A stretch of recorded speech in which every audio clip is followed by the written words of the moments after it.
திமுக ஆட்சியின் தோல்வியை வெளிச்சமிடும் வகையில் தென்கொரிய நிறுவனத்தின் பெரும் முதலீடு தமிழகத்தை விட்டு ஆந்திராவுக்கு சென்றுள்ளது. தமிழகத்திற்கு வரவேண்டிய கொரியாவின் ஹவாஷிங் நிறுவனத்தின் ரூபாய் 1720 கோடி மதிப்பிலான மாபெரும் தொழில் திட்டம் கை நழுவி போய் ஆந்திராவுக்கு சென்றது. திமுக அரசின் பெரும் தோல்வியாக பார்க்கப்படுகிறது.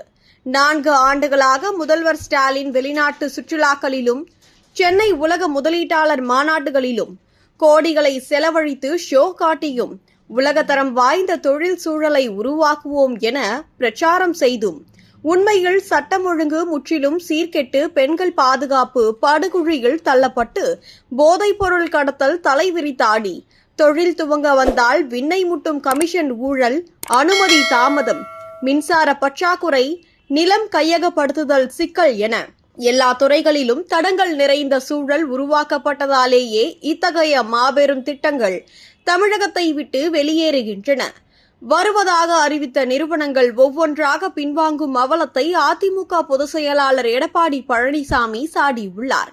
வெறும் விளம்பர மாடல் நிகழ்ச்சிகள், வர்ணஜால பிரச்சாரங்கள், வெள்ளை பேப்பர் காட்டும் அமைச்சர்கள் உண்மையில் தொழிலை ஊக்குவிப்பதற்கு பதிலாக ஊழலை மட்டுமே ஊக்குவிக்கும் ஆட்சியில் எப்படி உலகத்தரம் வாய்ந்த நிறுவனங்கள் வந்து முதலீடு செய்யும் என கேள்வி எழுப்பியுள்ள அவர், இந்த திமுக ஆட்சியின் ஊழல், அலட்சியம், திறமையின்மை, கொள்கையின்மை ஆகியவையே தமிழகத்தின் பொருளாதார வளர்ச்சியை முற்றிலும் அழித்து இளைஞர்களின் எதிர்காலத்தை பறித்து மாநிலத்தை பின்னடைவு பாதையில் தள்ளி அண்டை மாநிலங்களுக்கு முதலீட்டை தாரை வார்த்து வருவதாக கடுமையாக விமர்சித்து, இதுபோன்ற தோல்விகள் தொடர்ந்தால் தமிழகம் விரைவில் தொழில் முதலீட்டு வரைபடத்தில் இருந்தே அழிந்துவிடும் என எச்சரித்து உள்ளனர்.